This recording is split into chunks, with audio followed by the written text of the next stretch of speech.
Cerita seru, inspiratif, dan menarik. Kami punya semuanya. Subscribe, like, dan bagikan channel bercerita dengan teman-teman Anda. Embun di Ungaran, 2002. April tahun 2002.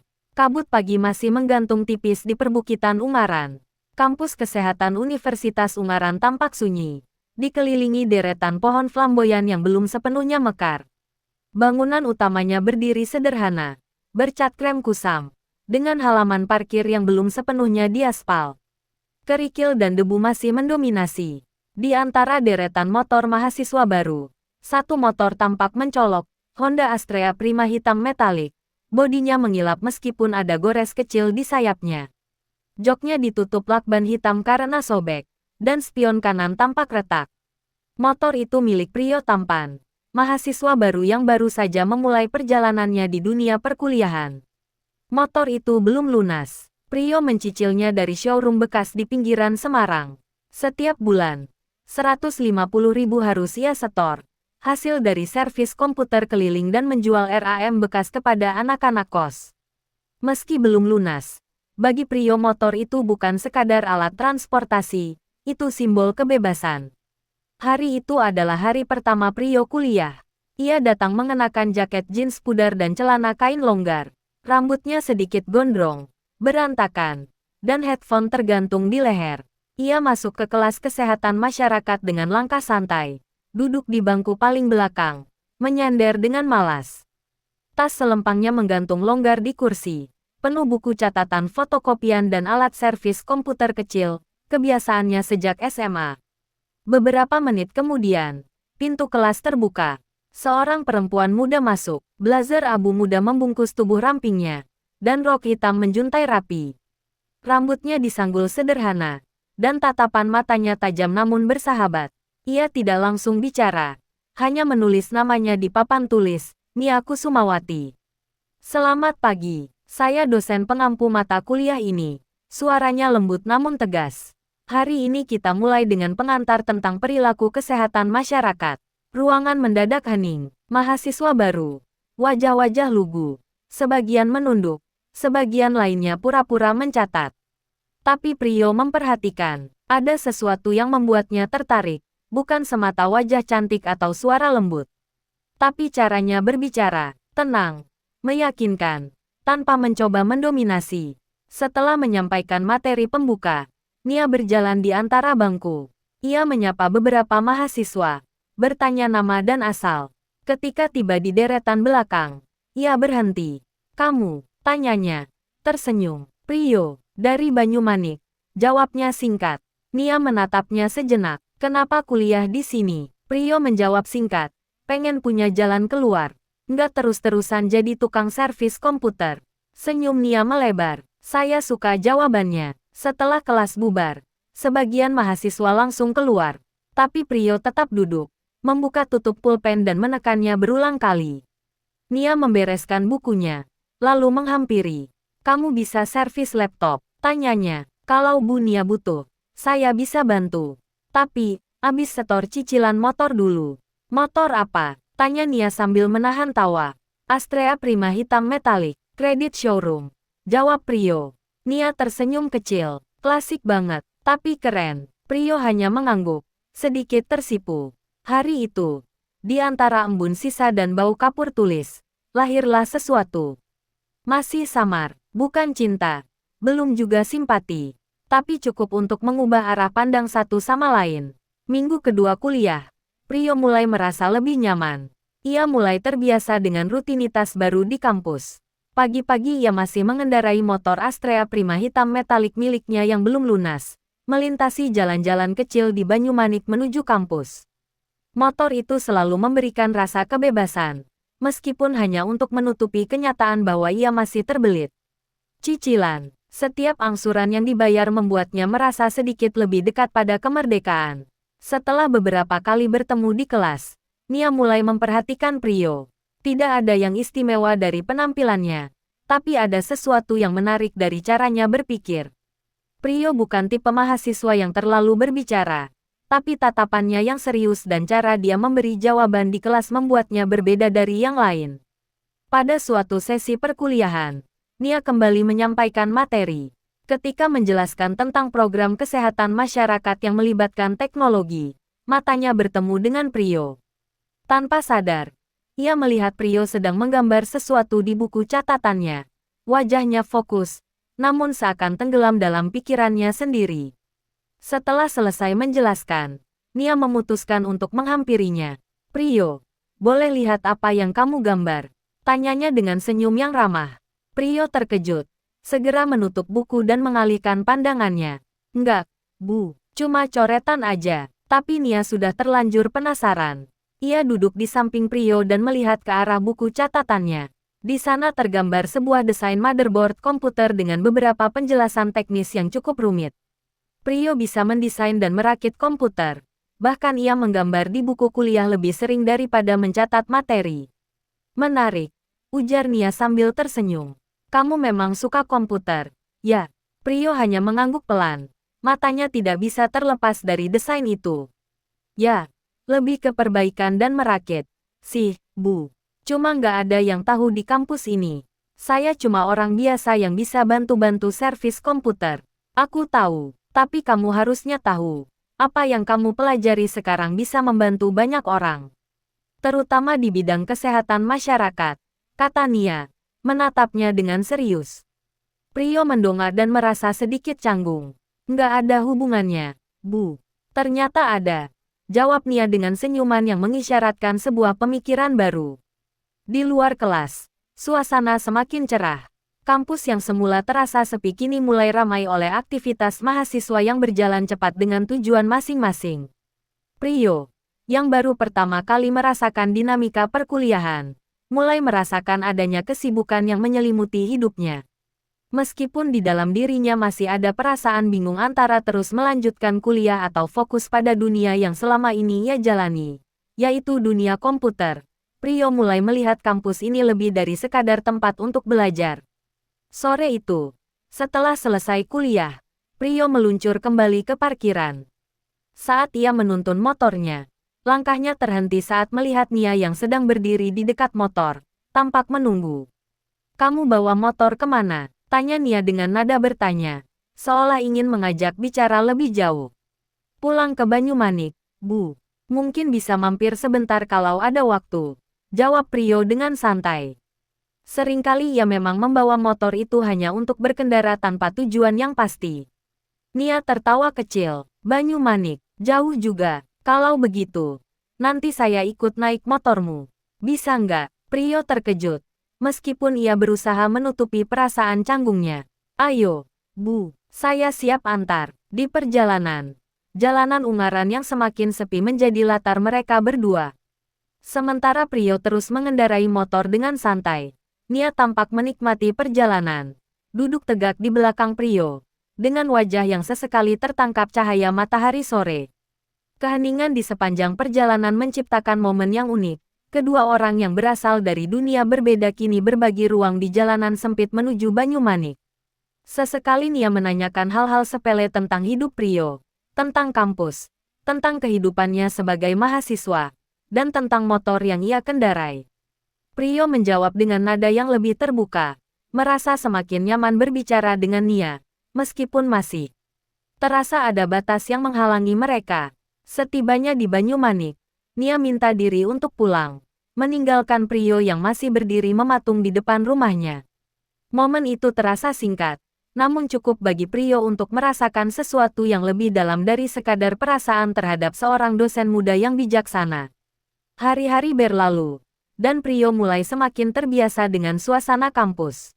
Meskipun dunia teknisi komputer dan dunia band masih menjadi tempat ia mencari pelarian, ada sesuatu yang baru di hidupnya, pertemuannya dengan Nia. Tidak ada yang menyangka bahwa di tengah-tengah rutinitas kuliah yang penuh teori, ada interaksi yang tumbuh begitu alami di antara mereka. Nia pun mulai merasa ada ikatan yang tak terucapkan dengan Prio. Dosen muda itu mulai menemukan kenyamanan dalam berbicara dengan Prio, yang meskipun tampak ceroboh dan terkesan bengal, memiliki sisi yang jauh lebih dalam. Tidak hanya soal komputer dan teknologi, tetapi juga cara pandangnya terhadap kehidupan, yang terkadang lebih realistis daripada idealisme kebanyakan mahasiswa lain. Suatu pagi, Dalam salah satu sesi diskusi kelas kesehatan masyarakat, Nia tengah membahas tentang tantangan pelayanan kesehatan di daerah terpencil, terutama bagaimana teknologi bisa membantu memperbaiki akses kesehatan. Prio, yang biasanya hanya diam mendengarkan, kali ini tidak bisa menahan keinginan untuk berbicara. Bu, kalau saya boleh menambahkan, teknologi komputer bisa sangat berguna dalam meningkatkan kualitas layanan kesehatan masyarakat, khususnya di daerah terpencil, kata Prio dengan penuh percaya diri. Semua mata tertuju padanya, dan Nia mengangguk, memberi kesempatan kepada Prio untuk melanjutkan. Seperti yang kita tahu, di desa-desa jauh dari rumah sakit, banyak orang kesulitan mendapatkan pelayanan medis yang layak karena jarak atau keterbatasan tenaga medis, lanjut Prio. Tapi, dengan telemedicine, yakni menggunakan teknologi untuk menghubungkan pasien dengan tenaga medis di tempat yang lebih terjangkau, bukan hanya meningkatkan kualitas layanan kesehatan, tapi juga menghemat biaya. Misalnya, dokter bisa memberikan konsultasi jarak jauh lewat video call atau bahkan mendiagnosis pasien berdasarkan data yang dikirimkan melalui perangkat medis yang terhubung dengan komputer. Nia mendengarkan dengan seksama. Bagaimana menurutmu, Prio, kalau ini diterapkan di desa yang memang belum punya akses internet yang baik? Prio tersenyum tipis, merasa diberi ruang untuk menjelaskan lebih lanjut. Ada beberapa solusi untuk itu, Bu. Misalnya, sistem data berbasis cloud yang memungkinkan dokter dan petugas medis untuk mengakses informasi pasien tanpa perlu bergantung sepenuhnya pada koneksi internet yang stabil. Bahkan, dengan menggunakan perangkat sederhana, seperti tablet atau smartphone, petugas di lapangan bisa mengirim data medis kepada dokter untuk mendapatkan diagnosa. Selain itu, ada juga perangkat kesehatan berbasis komputer yang semakin terjangkau dan mudah digunakan oleh masyarakat. Prio lalu mengambil contoh lain yang lebih spesifik, misalnya di bidang vaksinasi, di mana komputer dan teknologi bisa digunakan untuk mencatat data imunisasi anak-anak secara digital dan lebih terorganisir. Selain itu, program pengingat jadwal vaksinasi melalui SMS atau aplikasi ponsel akan sangat membantu masyarakat untuk mematuhi jadwal imunisasi. Nia, yang terkesan dengan penjelasan Prio, mengangguk. Ini memang solusi yang praktis. Tapi bagaimana dengan pengajaran dan pelatihan bagi tenaga medis di desa? Itu juga menjadi tantangan besar. Prio berpikir sejenak, lalu menjawab, untuk itu, Bu, pelatihan berbasis online atau e-learning bisa menjadi solusi, di mana petugas kesehatan bisa belajar tentang prosedur medis dan penggunaan teknologi komputer tanpa harus datang ke pusat pelatihan. Dengan memanfaatkan video tutorial, webinar, atau kursus online, tenaga medis di desa bisa terus memperbarui pengetahuan mereka. Suasana kelas yang sebelumnya tenang kini menjadi hidup. Nia menatap Prio dengan rasa kagum. Sementara beberapa mahasiswa lainnya mulai mencatat ide-ide yang disampaikan Prio. Saya senang sekali dengan ide-ide yang kamu sampaikan, Prio, kata Nia sambil tersenyum. Memang, teknologi bisa menjadi jembatan bagi kita untuk mengatasi berbagai masalah dalam dunia kesehatan.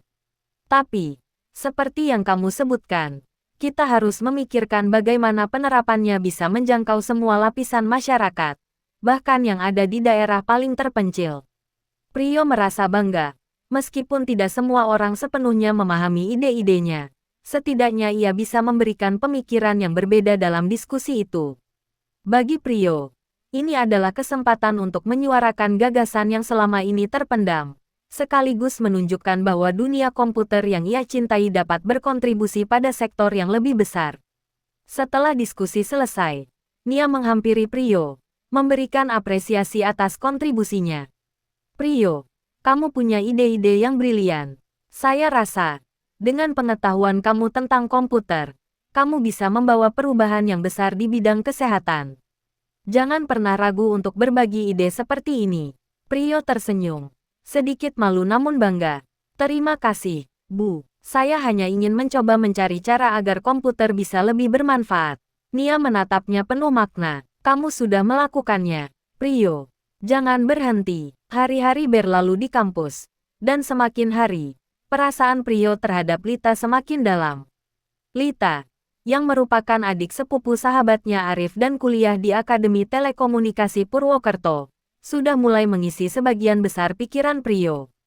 Meskipun mereka jarang bertemu karena Lita tinggal jauh, Priyo merasa ada kedekatan yang tumbuh setiap kali mereka berbicara, baik melalui pesan singkat atau pertemuan di Ungaran. Lita sedang disibukkan dengan tugas akhir yang mengharuskannya mengembangkan aplikasi software untuk keperluan komunikasi di bidang kesehatan masyarakat. Sebagai mahasiswa yang menggeluti dunia teknologi, Lita merasa kesulitan dengan bagian-bagian teknis dalam tugas tersebut, terutama untuk mengembangkan software yang dapat mengukur hambatan udara sinyal dan memberikan informasi yang akurat. Pada suatu malam, Lita menghubungi Priyo melalui pesan singkat. "Priyo, gue lagi pusing banget nih dengan tugas akhir. Gue harus bikin software pengukur hambatan udara sinyal untuk komunikasi kesehatan. Tapi gue nggak tahu mulai dari mana. Bisa bantuin nggak?" Priyo yang memang ahli dalam dunia komputer merasa tertarik untuk membantu. Ia tahu bahwa ini adalah kesempatan untuk menunjukkan kemampuannya dalam mengembangkan software sekaligus membantu Lita. "Tentu aja, Lita, lo ketemu gue di Ungaran malam ini. Kita coba diskusi bareng." Lita, yang merasa kesulitan, tidak ragu lagi dan setuju untuk bertemu malam itu juga. Priyo pun memulai langkah-langkah untuk mengembangkan sebuah aplikasi yang bisa mengukur hambatan udara sinyal dalam konteks komunikasi kesehatan masyarakat. Software ini penting karena dapat membantu masyarakat dalam memahami jarak dan kondisi sinyal yang tersedia di daerah mereka, yang pada gilirannya bisa meningkatkan efisiensi sistem komunikasi kesehatan di daerah pedesaan atau terpencil. Dengan komputer rakitan andalan Priyo yang ada di kamar kosnya di Ungaran, ia mulai membuka Delphi 5, program pengembangan perangkat lunak yang sudah lama ia kuasai. Komputer rakitannya, meskipun sederhana, sudah cukup kuat untuk menjalankan aplikasi pengukuran yang dibutuhkan. Priyo memulai dengan menulis kode untuk software pengukur hambatan udara sinyal. Ia tahu tugas Lita cukup besar, namun ia merasa yakin bahwa dengan sedikit usaha, mereka bisa menyelesaikannya. Priyo menyiapkan antarmuka aplikasi menggunakan Delphi 5. Program ini dirancang untuk mengukur kekuatan sinyal, menentukan hambatan udara yang ada, dan memberikan informasi akurat tentang kualitas sinyal dalam komunikasi. Dengan menggunakan sensor untuk mengukur hambatan sinyal udara dan menghubungkannya ke aplikasi, Priyo membuat alur kerja software tersebut menjadi lebih efektif. Beberapa jam kemudian, Priyo merasa software yang ia buat sudah cukup matang untuk diuji. Ia memeriksa berbagai kemungkinan kesalahan dan memastikan bahwa aplikasi tersebut bisa mengukur sinyal dengan baik meskipun dalam kondisi cuaca yang bervariasi, suatu aspek penting dalam komunikasi kesehatan yang harus diperhatikan. "Done," gumam Priyo ketika akhirnya software itu selesai. Ia mengirimkan file aplikasi itu ke Lita dan menunggu kabar darinya. Keesokan harinya, Lita menghubungi Priyo dengan penuh semangat. "Priyo, lo nggak ngerti. Software pengukur hambatan udara sinyal yang lo buat keren banget. Ini yang gue butuhin untuk tugas akhir. Gue bisa selesaikan semuanya dengan lebih cepat sekarang." Priyo merasa lega dan sedikit bangga mendengar hasil tersebut. "Gue senang bisa bantuin. Lita, lo emang bisa ngerjain semuanya. Gue cuma bantu sedikit aja." Lita tersenyum lebar. Matanya berbinar-binar. "Bantu banyak banget, Priyo. Kalau tanpa lo, gue nggak tahu harus gimana. Software ini yang bakal jadi penentu kelulusan gue. Dan lo bener-bener banyak membantu." Priyo tersenyum, merasa lebih dekat dengan Lita. Tidak ada yang lebih membahagiakan bagi Priyo selain bisa membantu orang yang ia pedulikan. Meskipun mereka tidak mengungkapkan perasaan apapun, Priyo merasa ikatan yang semakin kuat dengan Lita. Setelah beberapa minggu, tugas akhir Lita akhirnya selesai dan diterima dengan nilai sempurna. Lita tidak bisa menyembunyikan kegembiraannya saat memberi kabar itu kepada Priyo. "Priyo, gue dapat A untuk tugas akhir gue. Semua berkat bantuan lo. Ini semua nggak akan berhasil tanpa software lo." Priyo merasa senang, namun hatinya sedikit tersentuh. "Senang banget denger itu. Lo memang pantas dapat nilai yang bagus, Lita. Gue cuma bantu sedikit." Namun, Lita tidak berhenti hanya pada ucapan terima kasih. "Gue ngerasa kita jadi lebih dekat setelah semua ini, Priyo. Lo udah banyak bantuin gue dan gue nggak bisa ungkapin betapa pentingnya ini buat gue." Di tengah kebahagiaan itu, Prio merasakan sesuatu yang lebih dalam. Ia jatuh cinta pada Lita. Meskipun Lita tidak mengungkapkan perasaan cinta secara langsung. Mereka berdua merasa terikat satu sama lain. Bukan hanya karena tugas akhir, tetapi juga karena kedekatan yang tumbuh begitu alami dan saling mendukung. Pada suatu malam setelah tugas akhir selesai, mereka bertemu di kafe kecil di Ungaran. Lita memandang Prio dengan senyum tulus. Prio, lo nggak tahu deh betapa berartinya lo buat gue. Gue ngerasa kita udah saling mengerti lebih dari sebelumnya. Prio tersenyum, menyadari bahwa mereka berdua tidak membutuhkan kata-kata cinta untuk merasakan ikatan yang ada. Iya, kita saling mengerti. Itu lebih penting daripada sekadar kata-kata. Mereka duduk bersama, menikmati malam yang tenang, menikmati secangkir kopi sambil berbicara tentang hal-hal kecil. Meskipun tidak ada kata-kata cinta yang terucap, dalam diam itu, mereka berdua merasa ada sesuatu yang lebih mendalam, suatu ikatan yang tumbuh dari kepercayaan dan bantuan satu sama lain. Langit Ungaran menjingga pucat ketika matahari merangkak turun perlahan. Angin Februari menebarkan hawa basah, menyisakan aroma tanah dan daun jati kering di sepanjang trotoar depan kampus. Di kalender dinding warung Mbok Darmi dekat gerbang masuk, tanggal 14 Februari tahun 2005 dilingkari spidol merah oleh mahasiswa iseng. Hari itu, kampus kesehatan Ungaran tidak seperti biasanya.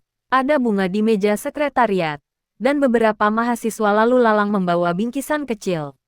Bagi Prio, hari itu bukan tentang coklat atau boneka murah, tapi tentang niat yang sudah ia simpan lebih dari 2 tahun. Niat untuk menyatakan cinta, yang selama ini hanya tersimpan dalam kode-kode program, senyum malu-malu, dan tugas-tugas akhir yang ia bantu diam-diam. Di tangan Prio, ada sebuah flash disk 128 megabit berwarna biru transparan, berlabel Nadia _2005.prg. Di dalamnya, file mini aplikasi kesehatan berbasis Delphi 5 yang pernah ia tulis ulang dari skripsi lama, lalu ia sesuaikan dengan nama Nadia sebagai contoh pengguna.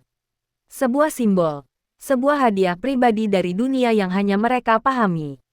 Tempat yang ia pilih bukan taman, bukan kafe, tapi bangku panjang di depan lab komputer kampus. Tempat di mana mereka pertama kali bicara panjang lebar soal digitalisasi data posyandu desa. Tempat di mana tatapan mereka dulu saling diam, tapi terasa hangat. Nadia datang, mengenakan kemeja putih bergaris halus, dan jilbab krem lembut. Senyumnya sederhana, tapi menusuk diam-diam ke dada Prio. Kamu manggil ke sini cuma buat ngasih softwarenya, Mas?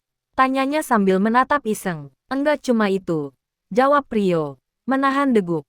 Ia menarik napas panjang. Dia, aku tahu, mungkin ini telat, tapi 2 tahun kita saling kenal, saling bantu, dan kadang saling diam itu, aku gak bisa pura-pura gak merasa sesuatu.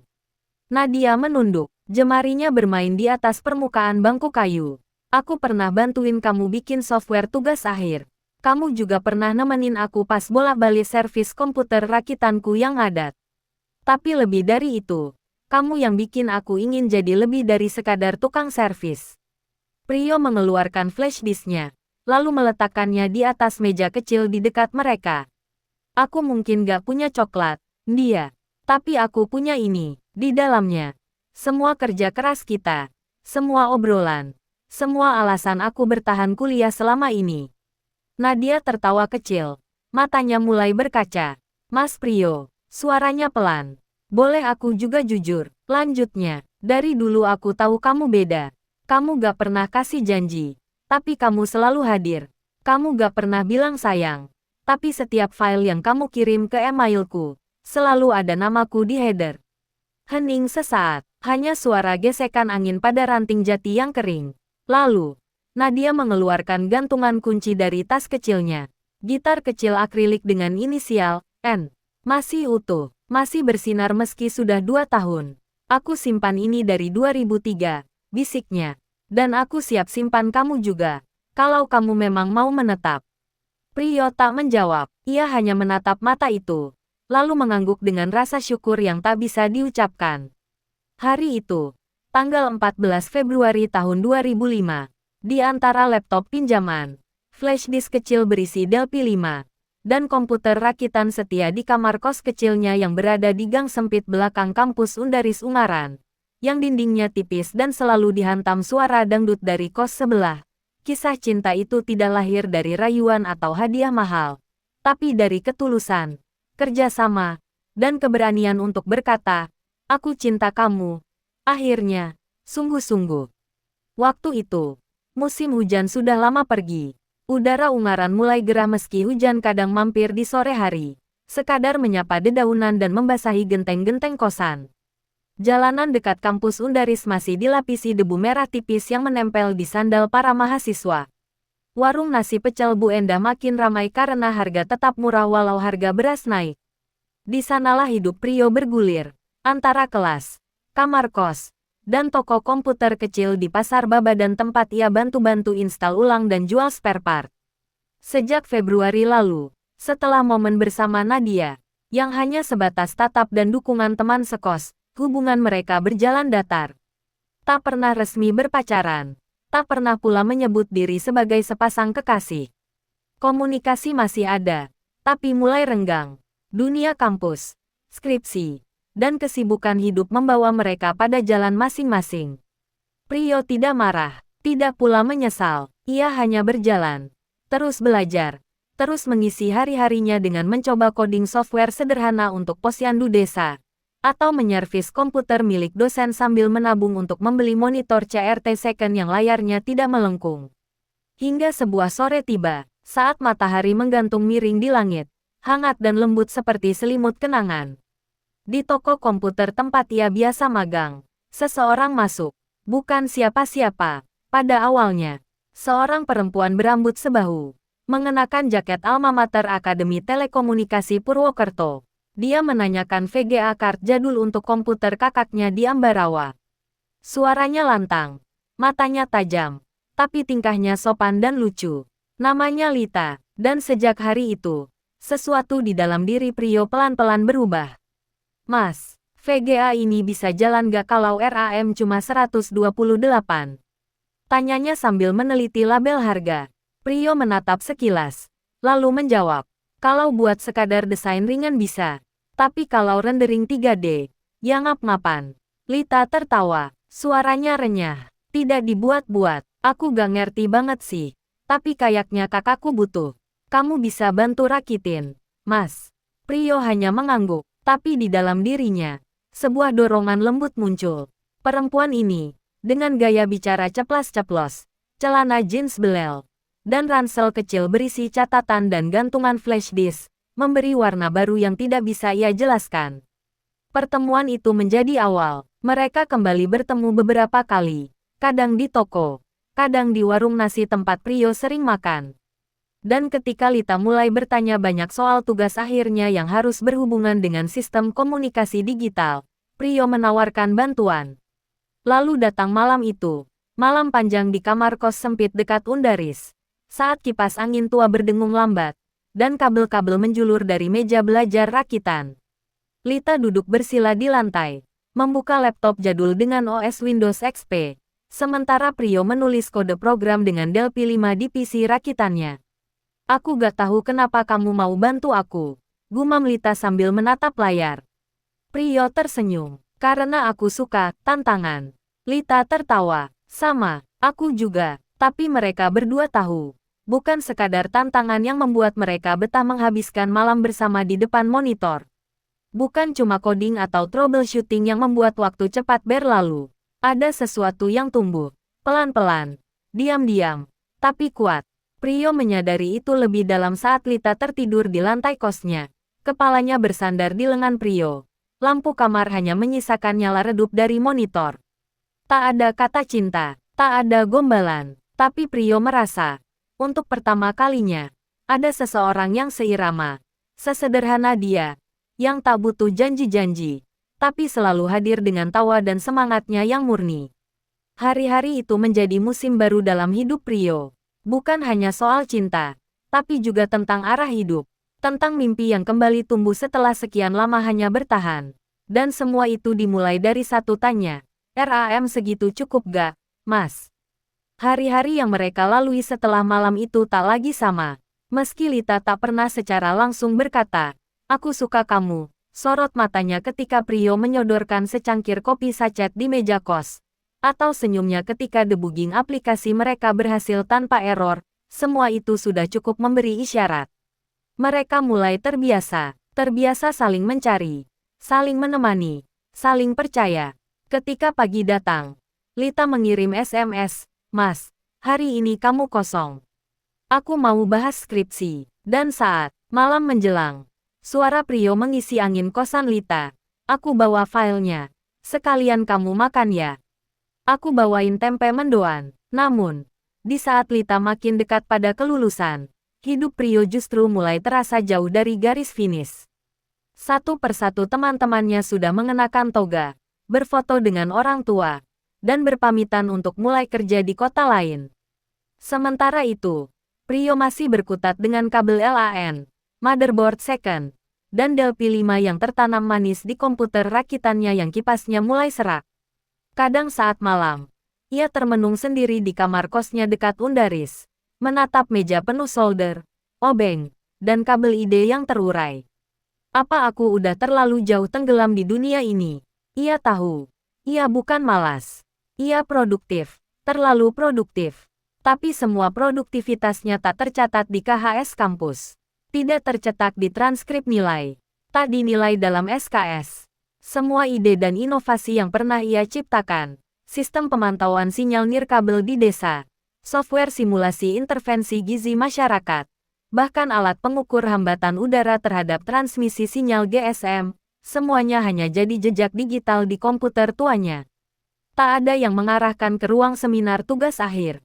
Ia sempat mengeluh pada Ardi, teman satu kos yang juga teman satu jurusan. "Semua udah lulus, Di. Aku masih di sini aja, kayak teknisi freelance." Ardi hanya menepuk bahunya. "Tapi kamu punya sesuatu yang gak semua sarjana punya, keahlian nyata." Kalimat itu seperti semangat sesaat.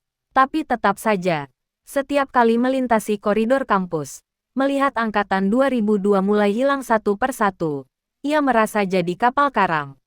Hanya satu hal yang membuatnya terus bertahan, Lita. Tapi Lita pun akhirnya berpamitan. Ia datang sore itu, menyerahkan flash disk yang berisi file skripsinya yang sudah lengkap. Tatapannya hangat, tapi terasa jauh. "Aku selesai, Mas," katanya pelan. Prio hanya mengangguk, senyumnya lemah. Lita tidak bicara banyak, hanya menyentuh lengan Prio sebentar. "Terima kasih udah buat semuanya jadi mungkin." Lalu dia pergi, dan Prio kembali sendiri, di kamar kos dengan satu kipas, satu gitar butut, dan komputer rakitan yang menemani hari-harinya. Ia tak menangis, tapi di dalam dadanya, ada ruang kosong yang mendesak.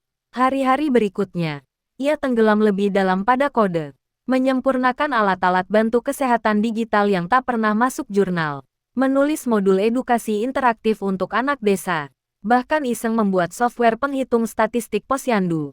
Semuanya tersimpan di satu partisi drive D dengan nama folder, "Semangat yang tertinggal." Ia tahu waktunya belum tiba. Tapi suatu hari, ia akan berdiri, bukan di atas panggung wisuda, tapi di hadapan dunia yang akhirnya paham bahwa keahlian sejati bukan soal ijazah, tapi soal nyala yang tak pernah padam. Musim hujan mengguyur Ungaran dengan gemuruh.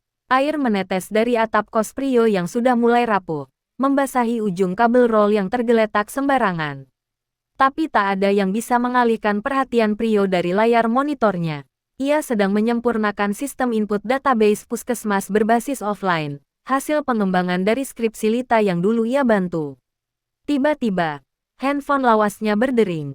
Nomor tak dikenal. "Halo," suaranya berat, malas. "Mas Prio, ini Bu Nia." Prio terdiam sejenak. Dunia seperti berhenti berputar. Bu Nia, dosen kesehatan masyarakat, dosen yang dulu paling cerewet soal absen dan makalah, tapi juga satu-satunya yang pernah mengantarkan teh hangat ke meja konsultasi skripsi. Dosen yang tatapannya selalu lembut tapi tak pernah melewati batas.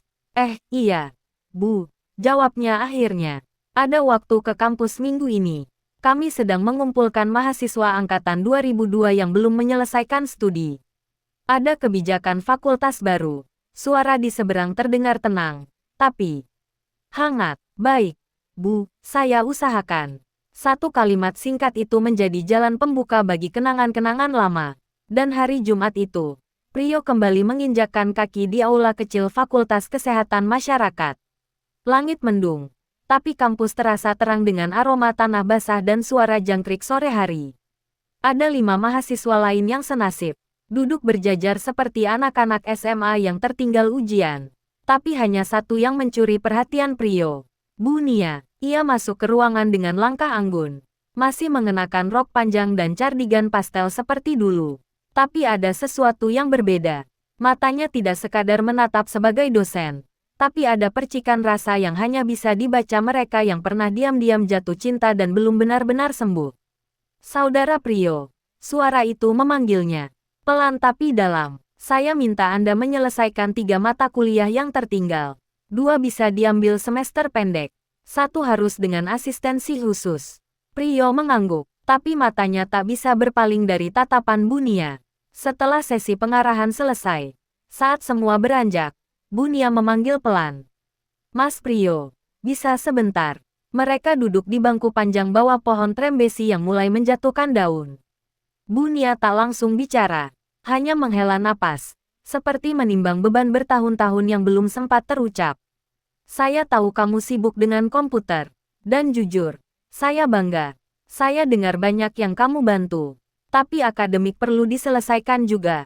Jangan tenggelam terlalu lama. Prio tersenyum kecil. Saya cuma takut, Bu. Saat semua sudah beres, saya nggak tahu lagi harus kemana. Dunia komputer itu satu-satunya yang nggak ninggalin saya. Bu Nia menatap lurus ke matanya, lalu berkata pelan. Tapi tidak semua yang kembali itu datang untuk meninggalkan lagi. Prio terdiam. Kata-kata itu seperti angin yang menyapu debu kenangan. Ia tahu, ini bukan sekadar desakan akademik. Ini tentang seseorang yang dulu menahan diri karena jarak dan etika. Dan sekarang, ketika semuanya lebih lapang, ia kembali.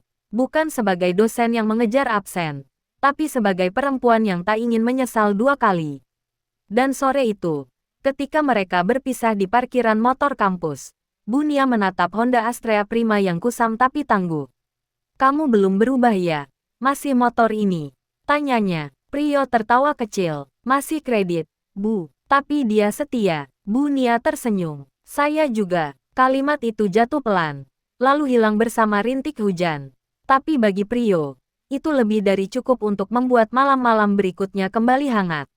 Bukan karena CPU yang menyala, tapi karena ada harapan baru yang muncul di tengah luka lama.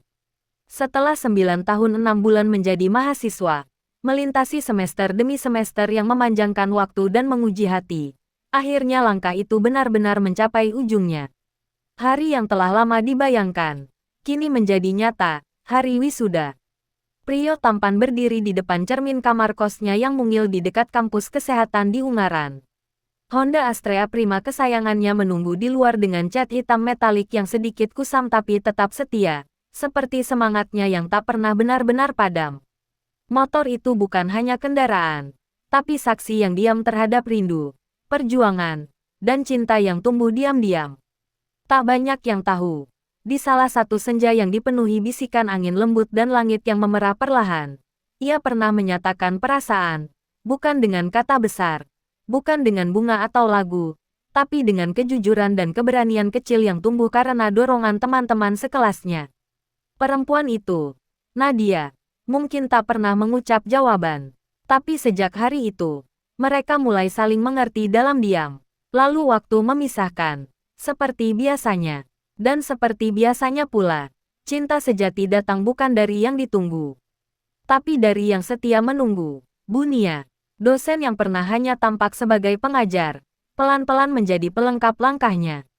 Ia hadir kembali ketika Prio mulai kehilangan arah, memberi dorongan, bukan dengan paksaan, tapi dengan cahaya.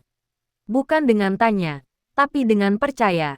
Ketika akhirnya namanya dipanggil di ruang wisuda yang sederhana namun penuh arti, Prio melangkah dengan kepala tegak dan mata berkaca. Gelar sarjana kesehatan masyarakat yang tersemat di dada bukan hanya lambang ilmu yang ia raih, melainkan lambang perjuangan yang tak semua orang tahu bentuknya. Di luar gedung, Bu Nia menunggunya. Tidak dengan pelukan atau ucapan selamat yang meriah, tapi dengan senyum yang penuh ketenangan. Senyum seseorang yang tahu, ia tidak datang untuk merayakan keberhasilan, melainkan untuk meneguhkan masa depan. Di sore yang basah oleh haru, mereka berdiri berdampingan, tidak lagi sebagai dosen dan mahasiswa, tapi sebagai dua hati yang akhirnya menemukan arah setelah terlalu lama berputar-putar di dalam sunyi. Kisah ini lahir dari serpihan nyata, pengalaman yang terekam dalam ingatan seseorang yang jatuh cinta pada komputer, musik, kamar kos kecil, dan perempuan yang membuatnya merasa cukup. Namun seperti kenangan yang disulam dalam senja, kisah ini juga diberi sayap oleh hayalan. Sebab, kenyataan sering terlalu sunyi, dan hayalan tahu cara menjadikannya manis.